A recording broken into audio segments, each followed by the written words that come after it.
Wah, sudah. Oke, teman-teman. Selamat malam, Mas Handoko. Selamat malam, apa kabar? Baik, Mas. Mas Handoko, apa kabar? Baik, baik, baik. Gimana kabarnya? Udah buka puasa? Udah, Oh, di jam sana Makassar Mita ya? sekarang. Iya, jam 9 sekarang, Mas. Ini baru lepas pakaian. Baru selesai tarawihan di rumah. Oh, di rumah tapi ya. Iya, iya. Kan harus di Tarawih rumah. from home ya? Iya, benar. Baik, Mas. Terakhir, ngikutin Mas Handoko di kelas Brand Kine kemarin. Ya, Benar. Terakhir ya main benar. ke Makassar, kapan, Mas? Saya main ke Makassar belum lama, sebelum COVID. Seru banget, paling seneng kalau main di Makassar. Iya, benar. Kebetulan Filosofi Kopi juga udah buka di Makassar. Oh, habis buka itu ya, Mas ya. Kalau nggak salah kan kemarin terakhir kayaknya ke Prolog juga waktu ke Makassar ya. Oh iya betul, kita main ke Benar. Prolog, Nah, yang dekat dengan ini ya, apa, Palu Basah. Paluban, Benar. Iya. Serigala. Terakhir lihat Mas Hasan Handoko kayaknya di situ deh. Oh iya, kita ketemu ya. Oke. Iya, iya. Oh ya, Yes, di gimana Prolog. gimana? Belum buka. Belum buka. Oke, ini sudah banyak yang bergabung, Mas. Kita sapa dulu.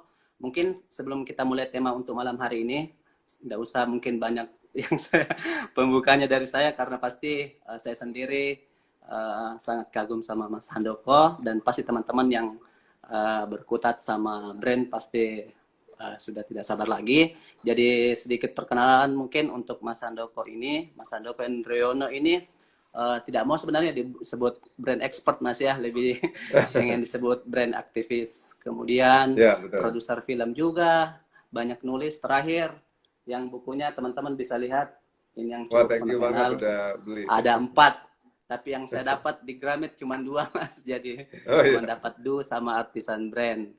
Mungkin itu sedikit info atau latar belakang dari Mas Handoko. Beliau juga di belakang dari Filosofi Kopi, kemudian M Block Space bersama almarhum Glenn Fredly, bangun public area, kemudian Kebun Ide Mas ya, yang Ya, terbaru betul. ya, Kebun Ide benar. Ya. Oke, mungkin itu sedikit pengenalan dari Mas Handoko. Oke nih Mas, tema kita malam hari ini kan ide cemerlang sebuah brand nih. Nah sebelum eh, kita bahas jauh, mau dong buat teman-teman atau buat saya sendiri yang tidak terlalu familiar atau bukan di dunia ini, apa sih sebenarnya brand ini secara sederhana aja. Karena kan belakangan ini atau saya di beberapa teman-teman kalau ketemu, biasanya brand kita selalu kaitkan sama logo, nama, dan segala macam. Kayak seperti itu. Ya, sebenarnya paling gampang sih brand itu ya kita ya. Eh, Kamu, saya, atau yang produk yang kita bikin itu sebenarnya brand. Jadi kita nggak usah muluk-muluk brand itu seolah kita harus bikin apa repot-repot gitu ya, bahwa sebenarnya saya ini branding gitu. Saya ini kan diajak ngobrol nih karena branding saya gitu dan kamu juga sebagai katakanlah prolog juga brand gitu. Jadi semua dari kita ini sebenarnya brand, cuman kita ini nggak sadar gitu.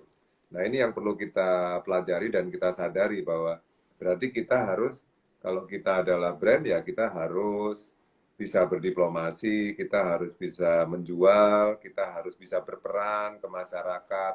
Sesimpel itu sih sebenarnya brand. Kita semua adalah brand. Ya, oke.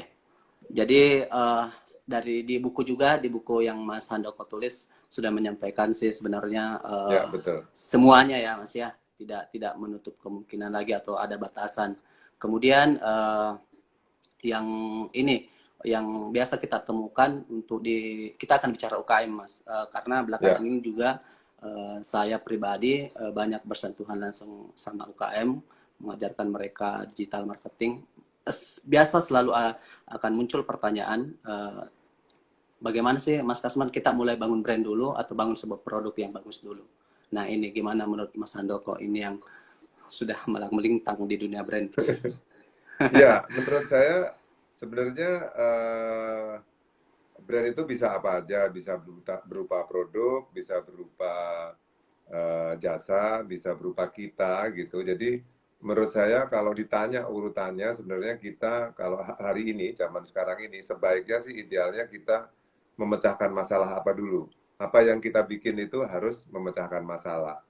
Jadi kita harus paham banget yang kita bikin, misalnya nih kita mau bikin kalau yang paling gampang kedai kopi ya, kedai kopi di mungkin di Makassar gitu, sekaligus kita mau memberdayakan atau membuat ngetop gitu ya sebuah eh, perkebunan di Bantaeng misalnya atau di Yap. Toraja yang daerah mana gitu. Itu sebenarnya akan lebih bagus. Atau mungkin kayak di Makassar misalnya kayak yang saya kenal kopi itu kopi Ujung misalnya, Ya. kopi toko Ujung gitu. Itu kan juga Ya. purpose-nya baik kan dia. Dia Ya. pengen mengajari apresiasi teman-teman di Makassar untuk lebih paham kopi gitu kan. Makanya dia juga jual peralatan, dia mencoba menjadi barista yang baik, dia John Chandra contoh aja ya, Yap. supaya gampang di Makassar karena saya kenal. Itu dia sangat baik sekali membranding dirinya gitu. Yap. Itu kurang lebih seperti itu, sederhana sekali. Hmm. Harus punya tujuan. Brand itu sebenarnya harus punya tujuan supaya Dan gampang purpose berarti membranding. Mas ya. Iya, ya. Iya, karena kalau nggak punya itu agak susah. Nanti mulai dari mana logo atau dari mana gitu. Kalau dari Iya, contoh iya. John Chandra tadi kan jelas kan. Yap, Oh yap, ya, berarti dia purpose-nya jelas sekali yap, gitu. yap, yap. Ya, ya. Hmm. Karena kan memang tidak dipungkiri Mas, beberapa di antara teman-teman yang memulai bisnis itu pasti selalu akan disebutkan yang di awal tuh lebih banyak menyita waktu, bikin nama lah, bikin logo dan segala macam. Nah, mungkin ya benar. Ya, Kemudian, kayak contoh kopi ujung itu kan mm, namanya juga kadang-kadang kita kan nggak usah pusing-pusing. Oh, dia adanya di pojokan, di ujung. Ya udah, ya, itu jadi nama gitu. Jadi kadang-kadang kita ya, ya, harus benar-benar. macam-macam latar Ya, belakangnya. Bisa dari identifikasi lokasi, bisa dari mungkin cita-cita yang mau kita bikin, bisa dari apapun gitu. ya, ya. Dan dari kopi ujung ini sudah menjelaskan bahwa ini kopi dan letaknya ada di ujung ya, sesederhana itu Iya, mungkin Mas betul. ya. Ya, benar. Sesederhana itu. Ya, ya, Betul. ya, ya. Berarti pertanyaan yang perlu dijawab sebelum membangun brand adalah tujuannya Mas ya, kayak begitu ya. Yes, Uraian tuh betul. benar. Oke, oke. Betul. Kemudian bicara tentang brand Mas, ini kan sekarang era yang kita jalani atau seusia saya lah, millennials itu kan Mas Handoko juga menuliskan bahwa sangat cepat, millennials itu sangat cepat. Nah, bagaimana kami atau teman-teman lah yang sekarang yang sementara membangun brand, bagaimana membangun sebuah brand agar tetap continue atau sustain di era Ya. yang di negara kita yang cukup ya berubah, cenderung berubah-ubah sih Mas. Ya. Seperti itu. Ya, kalau saya lihat untuk katakanlah teman-teman, terutama teman-teman di Makassar ya, saya itu sebenarnya sangat kagum dengan Makassar karena apa namanya perkembangan ekonominya sangat baik, Ya. potensinya sangat banyak, Wah, makasih Mas. eh, iya kan? Ya. Jadi sebenarnya kalau supaya bisa sustain dan bisa katakanlah agile atau cukup menyikapi keadaan segala macam itu ya sebenarnya kita harus peka terhadap lingkungan gitu. Kita harus peka terhadap sekitar kita. Kita tahu peluang-peluang yang ada di sekitar kita gitu. Dan itu menjadi sebuah sebab kenapa brand kita bisa daya tahannya luar biasa gitu dan bisa sustain gitu. Jadi kita benar-benar harus memperhatikan lingkungan lah gitu. Dan Oh iya, Makassar iya. menurut saya banyak sekali potensinya. Ah, makanya filosofi kopi masuk Makassar Mas ya. Ya, kalau salah satu alasannya kan kita kalau di Makassar salah satu kan pasti ada Toraja ya. Toraja kan Yap, pasti lewat Makassar ya. yap, yap, Sangat populer dengan kopi gitu ya. Satu, yap, kedua kebetulan di film kami yang kedua kan juga ada beberapa di Makassar ya dan di Toraja yap, juga. Jadi ya, memang ikatan emosinya cukup kuat dengan teman-teman di Makassar dan ya kenapa enggak gitu. Dan sebenarnya arsitek ya dari segi arsitek kebetulan kami semua sangat menyukai tempatnya dan bangunannya yap, yap, karena sangat khas arsitek di Makassar juga model-model agak ruko zaman dulu gitu yang kami sih ya, sangat puas dengan interiornya, walaupun mungkin teman-teman belum sempat, nggak usah dipaksain karena ini sekarang COVID. ya, Mungkin kalau mau mampir sekarang lebih ke apa ya Take away istilahnya, aja sih jadi Mas ya. take away ya. Tapi Iya, saya iya. sangat suka dengan interiornya gitu. No, iya, iya, iya. Karena bicara yang tadi itu nilai dari sebuah kota, ya saya terikat yang terakhir saya kunjungi juga yang di Joglo itu Mas. Jadi Ya, benar-benar dari segi arsitek benar-benar Jogja, dari semuanya outdoor dan segala macam, benar-benar kayak kita sih berharap juga yang kayak di Makassar juga filosofi kopi membawa nilai kota daengnya juga ya Mas ya, seperti yang betul. disampaikan Mas Karena Andoko. memang Iya, terus terang ada tujuan juga untuk mengangkat arsitek Makassar gitu kan. Itu kan bangunan lama yap, ya. Bangunan yap, ya tahun 50-an lah ya.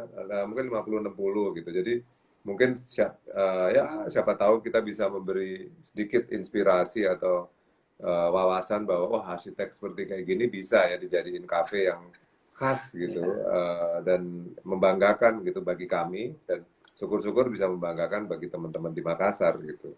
yap, yap, Itu yap. cukup penting. Yap, yap. Jadi itu nilai histori yang di bawah yang untuk Makassar sendiri, Mas. Baik, Mas Ya, Handoko, ini ada pertanyaan yang masuk dari teman-teman kita. Kapan saat yang tepat sesuatu produk melakukan rebranding?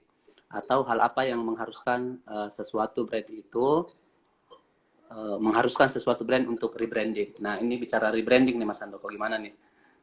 ya, rebranding itu biasanya memang harus ada alasan yang kuat ya. Biasanya kalau case rebranding itu ketika brand yang kita punya itu sudah kurang relevan, sudah kurang dekat lagi dengan atau kuno katakanlah gitu ya dengan konsumen atau dengan publik. Nah itu waktunya untuk rebranding gitu. Dan sebenarnya memang biasanya brand lama atau brand mapan itu biasanya takut sekali untuk melakukan rebranding karena dia mungkin pendirinya yang bikin atau mungkin generasi keduanya takut kalau kualat atau takut kalau sudah sangat percaya bahwa ini adalah apa memberi rezeki segala macam gitu. Ya, Jadi benar. itu sebenarnya kadang-kadang kita harus berani untuk ya semacam research kecil-kecilan untuk cari tahu bahwa apakah brand kita ini sebenarnya masih relevan atau enggak sih gitu atau udah terasa jadul segala macam. Nah, di situ diperlukan rebranding. Dan itu sebenarnya Hmm, butuh keberanian. Butuh yap, keberanian yap. kita untuk melakukannya. Dan rebranding itu macam-macam ya. Jangan diartikan hanya logo, tapi juga mungkin yang paling penting rebranding itu harus didorong oleh tujuan bisnis, pada akhirnya revenue. Karena misalnya, oh dengan kayak gini kayaknya revenue kita kurang kurang bisa naik segala macam. Dan itu biasanya yang rebranding yang baik ketika dihubungkan dengan apa kepentingan revenue gitu. Jadi bisnis model. Jadi rebranding ini karena bisnis modelnya seperti ini gitu. Jadi bisnis model yang baru itu biasanya juga mempengaruhi sebuah proses untuk rebranding Oh, gitu. ya, yap, yap. Jadi misalnya Berarti rebrand. rebranding, Mhm. sorry, Berarti rebranding rebranding. misalnya, Ya, rebranding pariwisata Indonesia misalnya, ya. kita contoh Sip. aja gitu. Mungkin sekarang dianggap kurang relevan atau segala macam, kenapa harus berubah gitu-gitu. Jadi itu contoh besar ya, atau rebranding kota gitu, kota Makassar atau kota Jakarta atau kota manapun lah, ini harus rebranding gitu. Itu juga juga penting gitu. Banyak sekali kota yang rebrandingnya sangat bagus dan sangat kekinian katakanlah gitu. Mengikuti era atau mengikuti zaman yang sekarang bergerak ya Mas Andoko biar lebih Ya, relevan. Ya, ya, ya, relevan. ya. Kata kuncinya di Ya, benar. relevan. Ya, Yap, yap, dekat yap, jadi yap, yap. dengan publik. Sip, sip, Ya, sip, sip, sip. Kemudian ada lagi nih Mas. Tadi rebranding mungkin tidak ya, semua pertanyaannya akan kita jawab singkat saja. ya. Saya sendiri sebenarnya punya pertanyaan teman-teman. Ini ada bagaimana branding saat wabah berlangsung. Nah kebetulan, nah ini pengusaha baru ini Mas. Ini yang harus kita apresiasi nih. Mohon pencerahannya Mas Andoko katanya. Ya, Bagaimana? Ya baru eh, mau memulai. betul. Wabah ini, pandemi ini ya, COVID-19 pandemi ini sebenarnya kalau mau jujur tidak ada satupun orang yang bisa apa meramalkan atau menyangkal ataupun dengan kasarnya dengan oh kita dengan pandemi strateginya begini gitu tuh menurut saya agak susah gitu ya. Jadi kita memang harus merenung gitu ya. Dan kalau Ya, ditanya karena dalam konteks branding saat wabah ini kita harus sangat jeli terhadap terutama pasca COVID, ya, ya, pasca pandemi ini, pasca wabah ini. Contohnya misalnya pasca wabah ini kan juga banyak sekali kan studi-studi di seluruh dunia ini karena jangan lupa bahwa pandemi ini sebenarnya terjadi di seluruh dunia. Jadi ya, pasti akan banyak apa namanya semacam langkah-langkah misalnya nih nanti healthy food misalnya akan lebih berkembang misalnya ya, ya.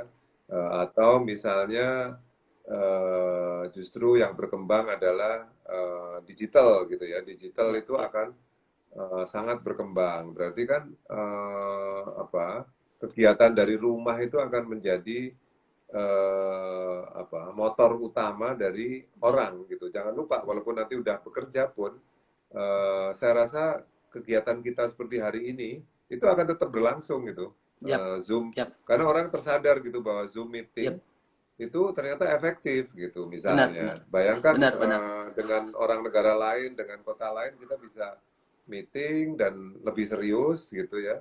ya, Nah, jadi perubahan tingkah lakunya besar sekali. Jadi saya tidak merasa bahwa ini nanti semua orang pasti akan bilang, begitu pulih pun pasti akan ada akibatnya. Nah, itulah dalam konteks menyikapi wabah ini justru ini harus kita lihat sebagai peluang bahwa ini oh, ya, adalah peluang baru. Jadi kalau bisnis makanan seperti apa, bisnis pakaian seperti apa gitu. Kurang lebih itu. ya, ya, ya. Nah, itu jawaban dari Mas Handoko. Nah, masih berkaitan nih Mas terkait itu. Jadi mengingat kembali sebelum wabah juga kan beberapa kelas atau workshop yang diadakan beberapa perusahaan-perusahaan atau anggaplah misal beberapa project program yang ada di Indonesia itu kan banyak misal kayak digital marketing sebenarnya.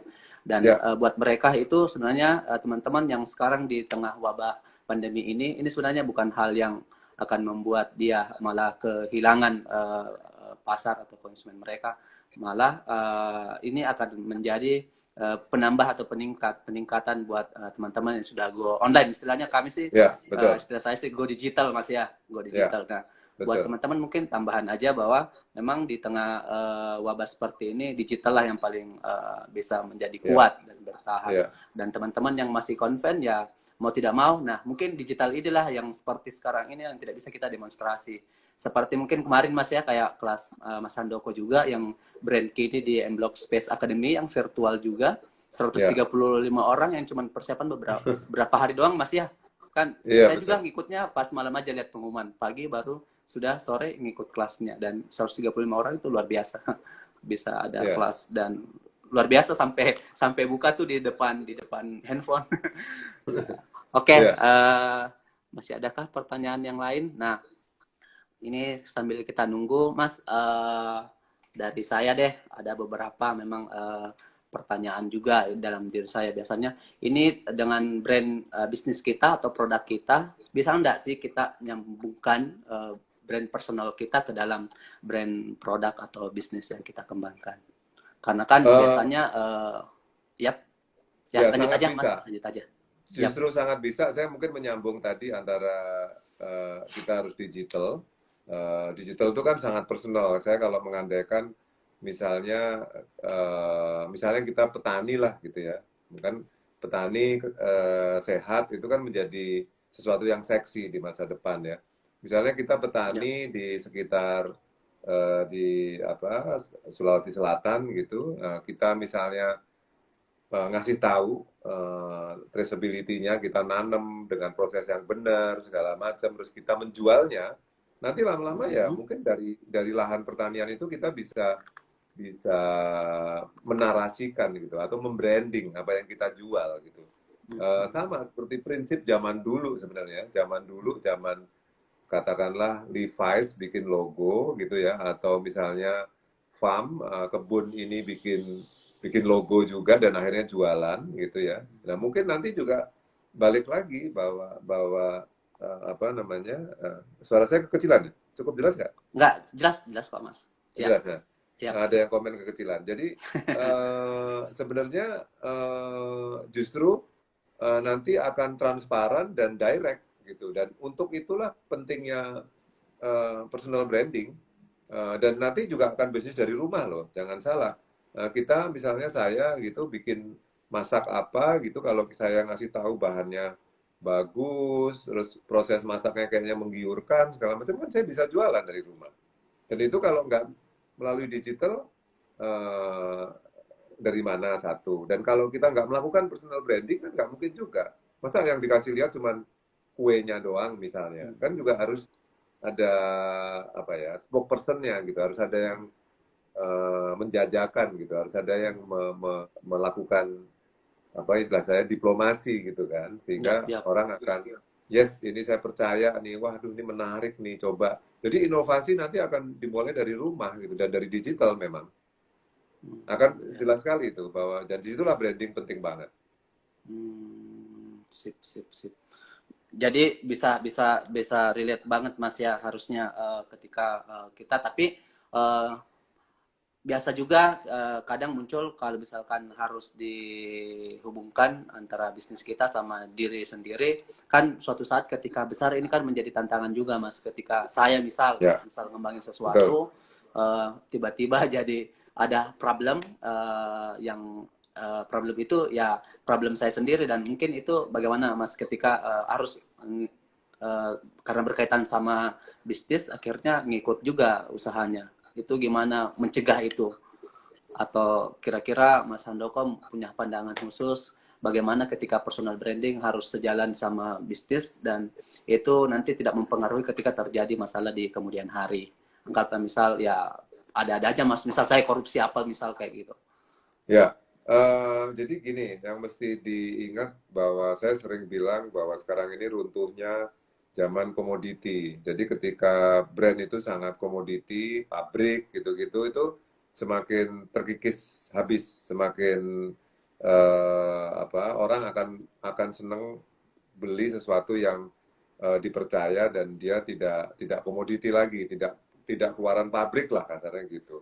Nah, Ya, kalau ngomong bahwa personal branding tadi takut kalau kalau rusak karena tingkah laku kita segala macam ya jawabannya sederhana sih ya jangan rusak nama kita. Ya kan Apple kan identik dengan Steve Jobs.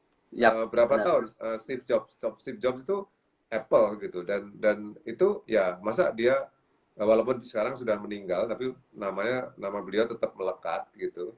Tapi intinya adalah ya harus seperti itu gitu bahwa sekarang ya memang zamannya ya kita harus menjadi Steve Jobs gitu. Ya, Nggak ada pilihan lagi misalnya bikin komputer terus sebenarnya saya di belakang layar gitu. Ini ya, sebenarnya di ya, belakang layar ini siapa gitu. Nggak bisa sekarang. Jadi memang sekarang tuntutannya adalah kalau menjadi brand ya harus transparan. Nggak bisa lagi kita ngumpet, oh ini sebenarnya yang punya ini. Nggak bisa. Udah nggak zamannya gitu. ya, ya, Gitu. ya, ya. Saya pelajarin brand-brand besar sekarang rata-rata orangnya kelihatan. Oh ya, Kayak Amazon itu Bezos gitu ya, Jeff ya, ya, Bezos gitu ya. ya, Mau nggak mau harus kelihatan. Masa Amazon siapa yang punya? Aduh nggak tahu tuh. Sekarang zaman Google ini kan nggak ada nggak ada cara untuk kita ngumpet kan. Gimana? Pasti orang akan nge-track. Nanti misalnya nih, ya, nanti ya, ada investor yang mau beli perusahaan kita. Pasti kan kita di-track. ya, Ini misalnya filosofi kopi.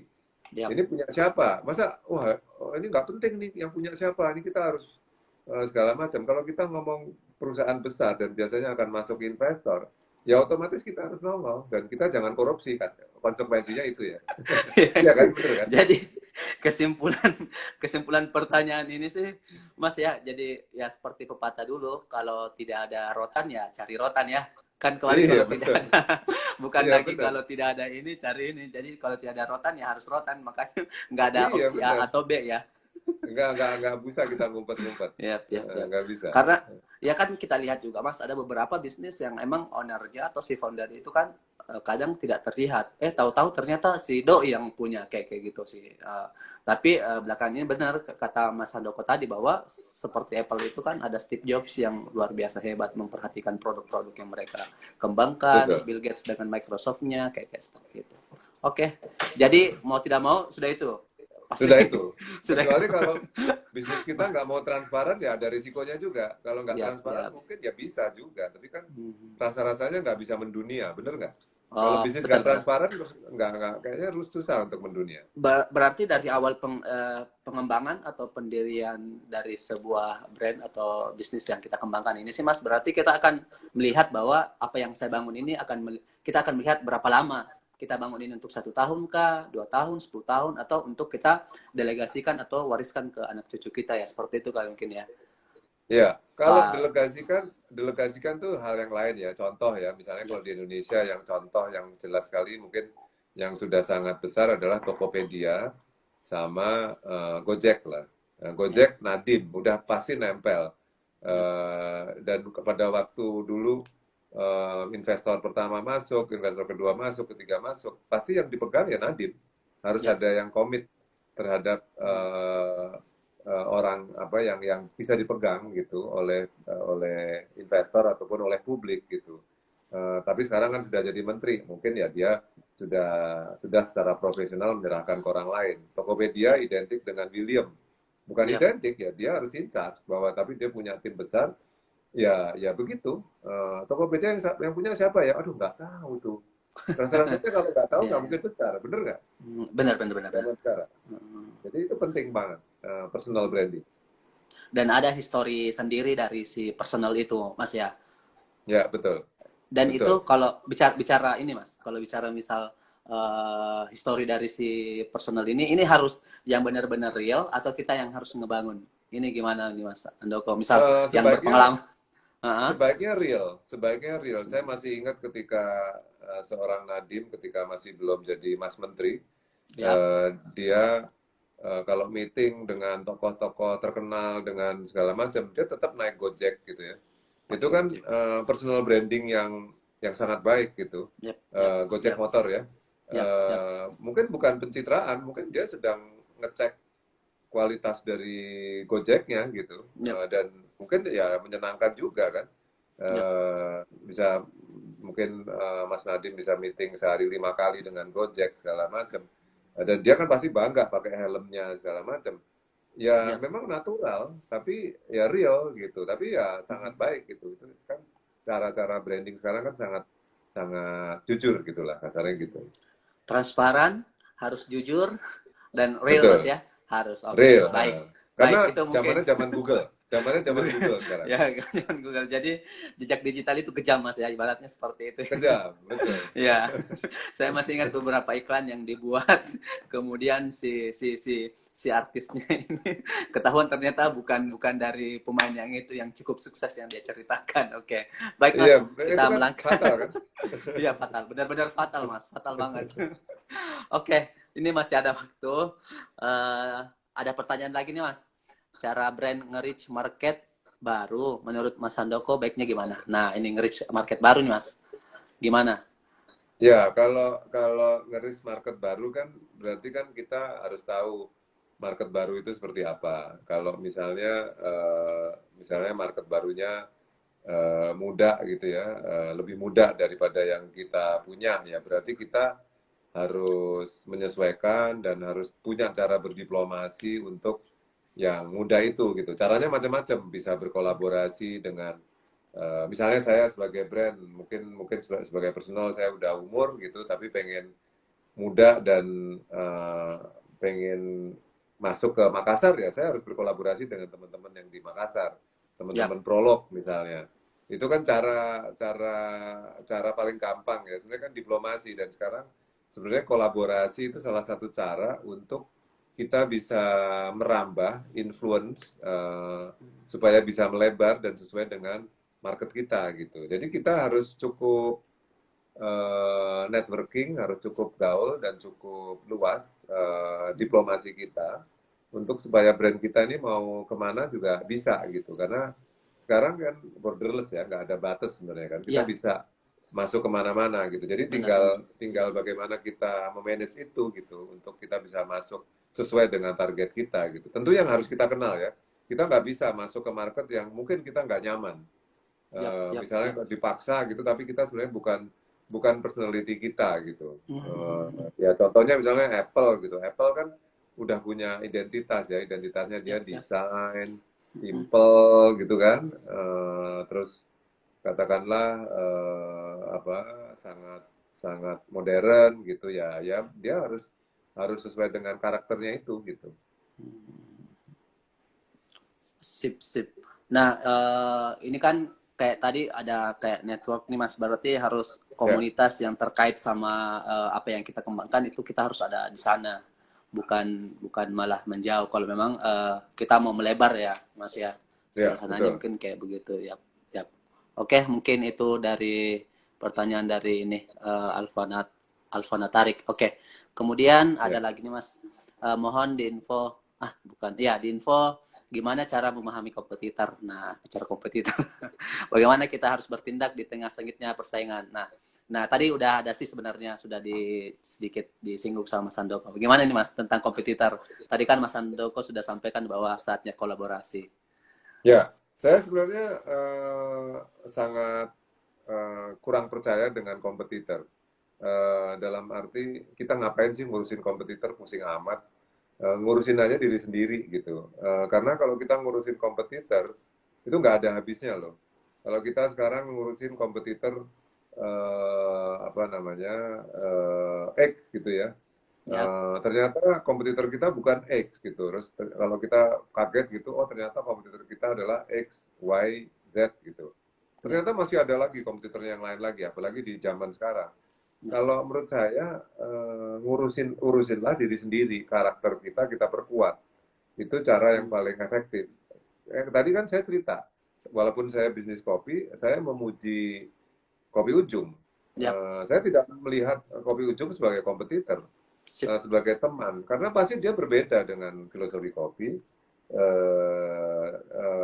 Bukan berarti filosofi kopi lebih hebat, mungkin dia lebih hebat bagi orang lain gitu, dan mungkin filosofi kopi lebih hebat bagi orang lain juga gitu. Jadi kita nggak usah musingin gitu, justru harus ya, ngasih apresiasi terhadap kompetitor itu gitu. Karena kalau model kompetitor segala macam itu sebenarnya masih pola bisnis zaman dulu, ketika kita masih dengan gampang bisa memetakan gitu. Kalau zaman sekarang kan susah sekali memetakan apa namanya batasan-batasan gitu. Gitu. Itu tuh menurut saya yang lebih penting adalah membangun karakter diri kita sendiri ya. sehingga Be kita yourself, unik Mas. dan orang lain nggak bisa ngikutin Ya, ya, ya. gitu. Sip, sip. Jadi kalau misal untuk ya bisa bisa mungkin kayak ya perhatikan atau melihat apa yang mereka ini tapi tidak terlalu fokus ke sana, mending fokus ke apa yang kita kembangkan Mas ya. Iya betul. Apa tujuan dari sebenarnya yang kita bangun ini biar bisa cepat Iya betul. sampai ya. Oke, sip. Mungkin Ya. itu pertanyaan tadi ya untuk seminyak. Ada juga nih Mas Handoko, bagaimana melakukan branding yang baik ketika produk yang saya jual, wah dari Malang ini Mas, memang sudah banyak. Nah ini gimana nih Mas, yang sudah banyak, kebetulan produk saya bakso dan adanya di Kota Malang sangat banyak. Nah gimana ini Mas? Ya. Ya, Kita mesti jeli juga bakso, nasi goreng itu sebenarnya makanan yang sangat disukai. Jadi kita makan bakso atau nasi goreng itu rasa-rasanya di mana aja bisa gitu dan enak lah kasarnya gitu ya. ya, Dan artinya sebenarnya marketnya sangat besar gitu. Walaupun banyak yang jualan, rasa-rasanya nggak perlu terlalu khawatir. Nah, cuman yang paling penting dalam membranding di kategori yang sangat banyak, ya balik lagi narasinya apa gitu. Narasinya narasi. kan kalau namanya bakso ya bakso gitu ya, tapi kan macam-macam Ya, bisa bisa ngomong dari segi apa ritualnya gitu ya. Saya pernah ya, makan di mana ya lupa saya. Apa soto kalau nggak salah, soto kalkulator contohnya. Soto kalkulator. Karena yang jual itu siapa pokoknya katakanlah cak kalkulator lah gitu, kurang lebih gitu. oh iya, Karena yang jual itu nggak pernah pakai kalkulator. Ketika kita ngomong, misalnya kita makan rame-rame gitu ya, ini, dia langsung jumlah. Ya 5.700, dia langsung bisa menjumlah dalam waktu cepat. Nah itu saking aja cepatnya bisa Mas jadi ya. narasi. saking cepetnya itu aja bisa narasi. Mungkin dia sering salah juga, tapi kita jadi ketawa aja gitu. Karena itu menjadi saya sampai sekarang aja inget gitu. Oh itu saya lupa namanya, tapi kurang lebih soto kalkulator lah kasarnya gitu. Ya kayak serigala, jalan serigala gitu kan. Saya waktu Ya, pertama datang saya pikir serigala beneran tuh. Ada serigala yang serigalanya gitu. dimakan. Ternyata Ah, cuma ya kan? nama jalan. Ya, Benar, jadi banyak kreativitas yang bisa dikembangkan. Bakso di Malang itu mau apa supaya beda itu macam-macam, dari ritualnya, dari humor, ya, dari bahannya, dari segala macam. Kadang-kadang hal yang sepele juga bisa gitu, nggak usah. Nah ini benar, dia nggak pernah pakai kalkulator. Dia jual rawon dan soto gitu katanya, benar. Kalkulator di Surabaya mah oh, daerah ya. Taman Bungkul, benar kan? Udah Heeh. dari Soto Surabaya kita. rawon kalkulator. Kan saya aja Iya, ingat benar. kan. Ingat benar-benar. Eh, iya kan, sotonya pasti Berarti harus narasi enak. narasi yang dibangun benar-benar masuk Unik, masuk ke. unik, Yap, masuk. Nah, yap, padahal benar-benar. kalkulator nggak ada hubungannya tuh. Nggak ada hubungannya. Tapi kan Benar-benar. jadi legend gitu, jadi Nah, legend gitu bahwa kalkulator ini ternyata bisa jadi ikon gitu. Eh, eh, ya, value ini dari. menjadi hal yang Yap, yap, yap, menarik benar, ini. benar, benar, benar, Mas, benar, benar. Nah, itu mungkin Ya, tadi yang dari penanya kita yang tentang bakso tadi ya, gimana iya betul. untuk bersaing. Oke. Banyak di Eh, Malang kan banyak yang bisa iya, di-create kan. benar, benar, benar. Ya, Bicara bicara yang tadi narasinya, misal kayak Honda satu hati. Pokoknya lihat satu hati pasti ingat Honda, kayak kayak seperti itu ya yang betul. mereka bangun. Ya, ya. Oke, ada lagi nih Mas. Bagaimana caranya suatu bisnis bisa menjadi transparan? Wah, ini kayaknya apakah harus memiliki satu orang yang ditonjolkan? Ah, ini bicara kayaknya personal branding ini, Mas. Gimana harus transparan, kemudian apa harus satu orang yang ditonjolkan dalam itu? Ya, Itu. sebenarnya kalau transparan itu memang keharusan. Transparan itu ada dua ya sebenarnya. Transparan terhadap bisnisnya sendiri. Karena kalau bisnis yang transparan itu biasanya kita harus berpikir bahwa bisnis kita akan maju dan akan bisa dijual keluar gitu ya, katakanlah ke investor gitu-gitu ya. Berarti kita harus pajaknya benar, segala macam lah ya. Itu transparan ke situ juga. Terus berikutnya adalah transparan ke konsumen. Transparan ke konsumen tuh ya sebenarnya larinya kan fair trade ya, bahannya dari Ya. mana, harganya gimana, segala macam itu harus transparan juga. Jadi itu penting, semakin penting karena sekarang zamannya zaman transparansi gitu ya. Nah, berikutnya adalah apakah personal branding itu harus satu orang? Tidak. Dia bisa mau 2 orang, 3 orang, 4 orang, 5 orang, bahkan kami di M Block itu 6 orang, masing-masing ya punya kontribusi yang berbeda-beda, jadi nggak perlu harus satu orang gitu, dan lebih banyak orang lebih bagus sebenarnya. Ya. Jadi menurut saya ya sesuai dengan apa yang kita punya aja, yang penting transparan gitu. Jadi dan bukan dibuat-buat juga gitu. Filosofi kami pendirinya berlima gitu ya. Kita masing-masing apa ngomong gitu, kurang lebih gitu. Ya, kembali lagi tadi kan udah disampaikan juga Mas. Jadi benar-benar kayak ya apa adanya. Dan Ya siapapun betul. mungkin seperti M Block Space yang Mas Handoko sementara ini yang dikembangkan juga. Benar-benar dari person-personnya itu semuanya ada, bukan cuma Ya, satu orang. Ya, ya betul. oke, kemudian lanjut. Mas Han, menemukan apa yang dimaksud dengan self karakter sehingga kita tidak tergoda ngurusi kompetitor. Nah, masih bahas kompetitor ini, Mas. Jadi bagaimana untuk tetap ini dengan karakter sendiri supaya tidak tergoda dengan kompetitornya. Ya, sebenarnya prinsip bangun karakter diri sendiri itu kan hubungannya juga dengan rasa percaya diri kita ya. Kalau kita pede dan kita yakin dengan yang kita jual, apapun itu menjadi sangat penting dan itu yang harusnya kita pertajam. Karena kalau dari katakanlah produk-produk UKM yang daya tahan, yang tahan lama, yang jadi legend, itu biasanya berangkat dari karakternya sendiri sebenarnya. Jadi di situ dia tidak perlu takut dengan kompetitor. Masing-masing kota punya sebenarnya yang kuat ya, brand-brand lokal itu, dan berangkatnya dari justru keunikan atau karakter yang dipunya gitu. Dan itu yang harus benar-benar dibangun gitu. Jadi nggak usah memperdulikan orang lain gitu. Dan itu yang membuat kita justru angkat topi gitu ya. Saya tinggal di Bintaro. Saya punya langganan apa namanya restoran Betawi gitu ya, warung Betawi gitu. Dan itu Haji Masa namanya. Itu Iya, juga sangat kuat gitu karakternya gitu. Dan itulah yang menjadi kekuatannya gitu. Jadi prinsip brand besar hampir sama gitu. Mungkin filosofi kopi atau M Block juga belajar dari hal-hal yang sifatnya karakternya kuat seperti itu. Uh, Cuman beda setting aja, tapi sebenarnya sama aja prinsipnya. Karakter kuat itu menjadi hal yang utama gitu. iya, iya. Nah, eh, sudah terjawab.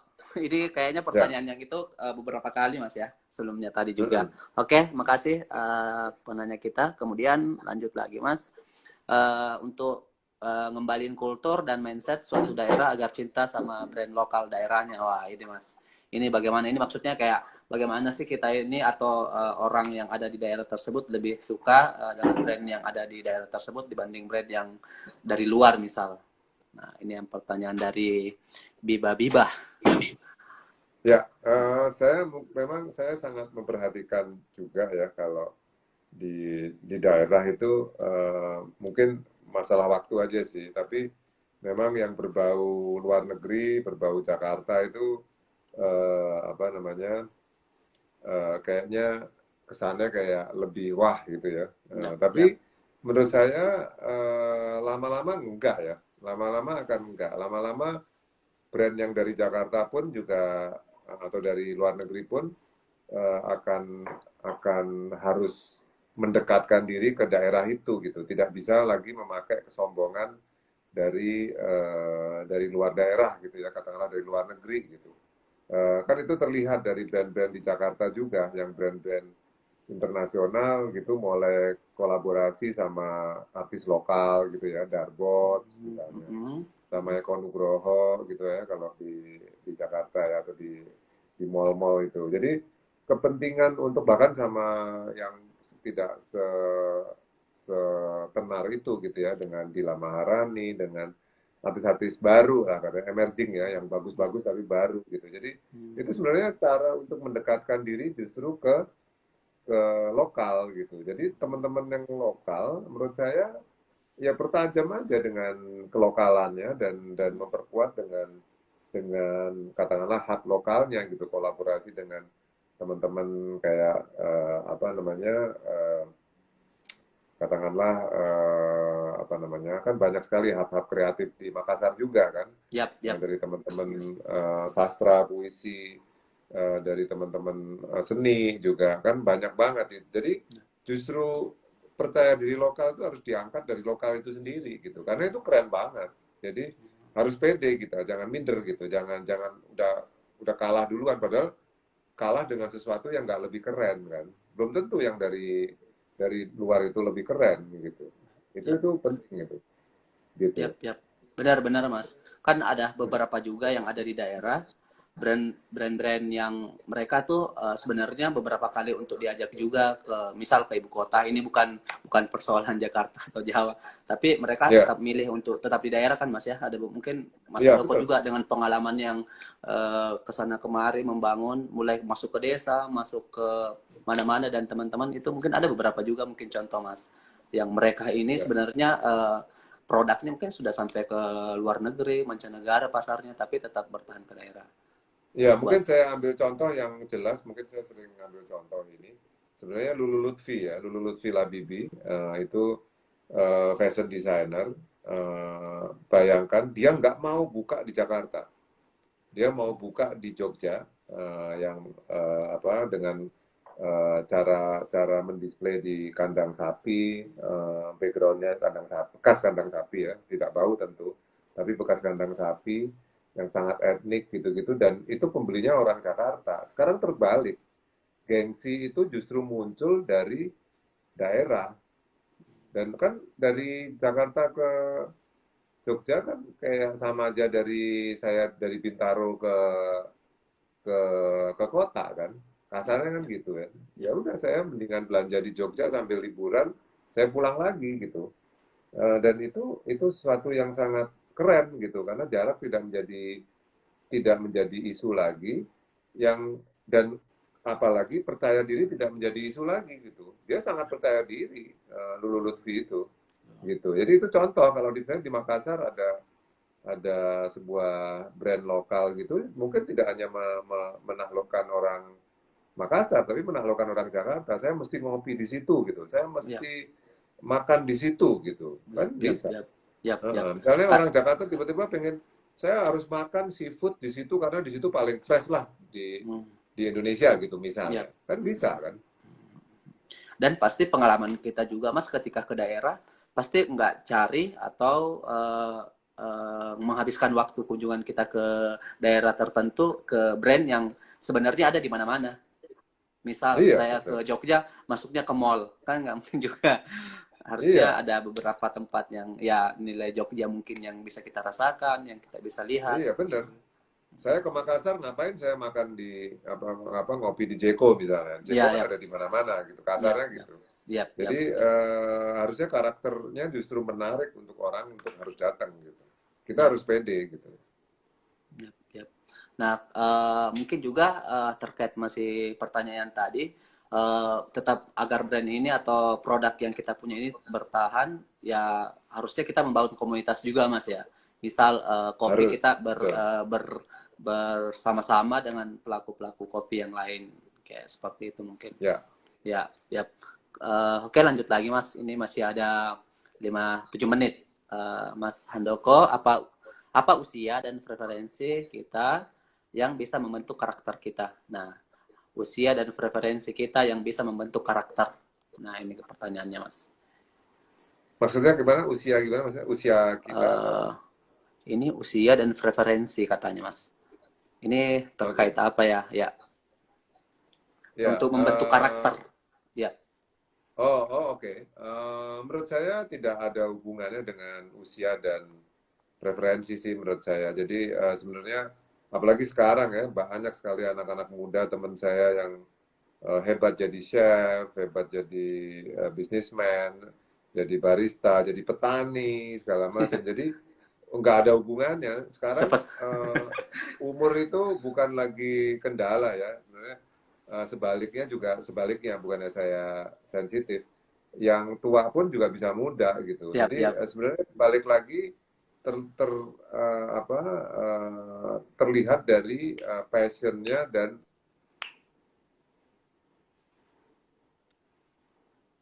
yap, jadi ya, relevansinya itu yang relevansi menjadi sangat penting gitu. yap, yap. Seperti Benar, Mas suruh Handoko pede ya. nih Roto. Benar. Jadi Iya, Mas Handoko saya juga kan kan masih petani muda juga. soalnya. Iya, Bicara mau nulis, penulis juga. Kayak iya ya betul. sekalipun Nah, usia betul. maaf nih Mas. Ya Iya, kalah Mas sama kita yang muda-muda. Jadi mungkin itu tadi mungkin tambahan juga buat teman-teman, sebenarnya tidak ada problem terkait usia ya. plus Siapapun gini ya kita juga, bisa. ini plus gini, ini ada yang kebetulan teman saya nih Rosso Micro Roastery. Juga Yap, sebenarnya kita nggak usah minder kalau kita misalnya Rosso ini dulunya fotografer, sekarang jadi ahli kopi misalnya. yap, Jadi sekarang juga sebenarnya bisa nyebrang-nyebrang gitu. Yang kita bukan petani bisa jadi petani, yang tadinya nggak bisnis F&B jadi bisnis F&B gitu. Jadi sebenarnya sekarang benar-benar terbuka sih, tergantung keinginan kita mau gimana gitu. yap, yap. Gitu. Apal zaman ini kan ini ya yang tadi Mas tidak ada batasan lagi. Mau Ya, bikin makanan atau apapun dari rumah sebenarnya hari ini ya hampir semua orang bisa bikin sendiri, karena iya, beberapa chef atau yang ahli di bidang itu juga mereka membagi resep ya, mungkin iya sederhana itu betul, seperti itu. betul. Mungkin Mas Agil dari teman yang ikut Ya, bertanya juga. Ini pertanyaan terakhir mungkin Mas Handoko dari Muhammad Syihab ini. Saya ya. mau main konveksi. Market bisa dalam, bisa marketnya bisa dalam dan luar Sulawesi. Baiknya saya fokus kemana? Nah, ini bicara market nih Mas. Sebenarnya katanya bisa di dalam, tapi bisa di luar Sulawesi juga. Tapi mau fokusnya Kalau kemana? kalau saya yakin yang pertama itu harus dari dalam dulu, dari lingkungan dulu. Jadi buatlah narasi yang bagus dari dalam dan dengan keunikan gitu. Walaupun sudah dipredik akan bisa menyerap dari luar gitu ya. Misalnya katakanlah ngangkat justru kebanggaan dari lokalitas gitu ya. Grafisnya sangat keren. Misalnya kalau t-shirt gitu ya, saya nggak tahu konveksinya seperti apa. Kan konveksi bisa macam-macam, bisa t-shirt, bisa dari bahan kain lokal gitu-gitu ya. Tapi sebenarnya konsentrasi di lokal dulu, habis itu tapi juga bisa secara aspirasi itu bisa membangkitkan keinginan dari luar. Itu menjadi sangat penting. Tapi benar-benar ngangkat lokalitas itu sangat sangat penting untuk saat sekarang ini. Baik itu dari aspek bahan, aspek cerita, segala macam itu bisa sangat sangat kita garap lah kasarnya gitu. Jadi bangunnya dulu fokus di tempat kita, baru kemudian ketika bisa Ya, tercover, maksudnya jadi pemenang di daerah sendiri, baru keluar ya. Sederhananya mungkin seperti itu Mas Andoko atau gimana? ya, ya, Sederhana, betul. ya, ya, ya. Mungkin, wah masih ada lagi nih. Sebetulnya masih ada lagi. Gimana nih Mas? Kayaknya masih bisa satu pertanyaan lagi deh dari Mbak Anissa Ya, nih.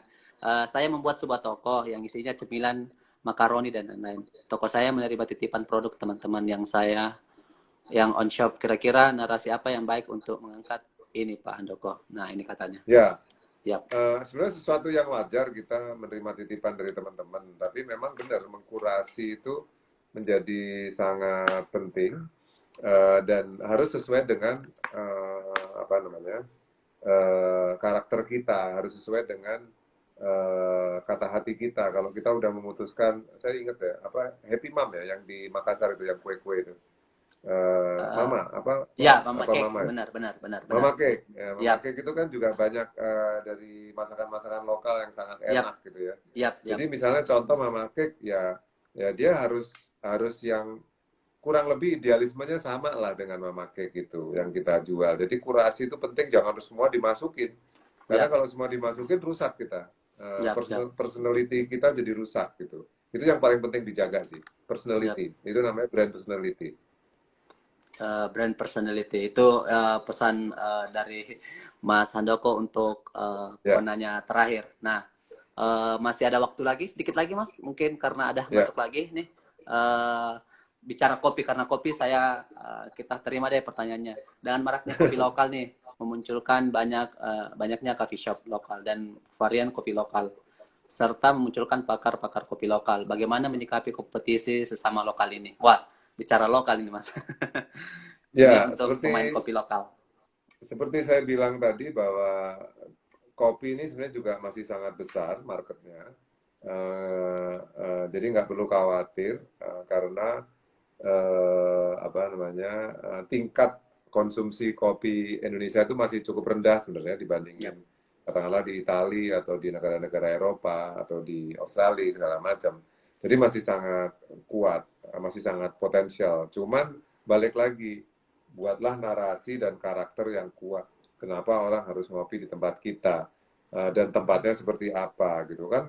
Budaya budaya nongkrong di kedai kopi itu kan di mana-mana dan nggak akan hilang yap, sampai kapanpun juga. Berarti kan kita harus mikirin dari segi arsitek, dari apa namanya segala macam ya. Arsiteknya nggak harus mahal. Jadi semua harus bikin bikin narasi gitu dan bikin karakter gitu. Apakah kita senang seni misalnya kita gantungin karya-karya kita. Apakah kita senang musik, tinggal kita deketin komunitas musik untuk bikin kopi kita juga komunitas musik bisa nongkrong di situ gitu. Apakah kita bisa sastra ya tinggal deketin komunitas sastra nongkrong-nongkrong di situ. Jadi sebenarnya sesimpel itu sih.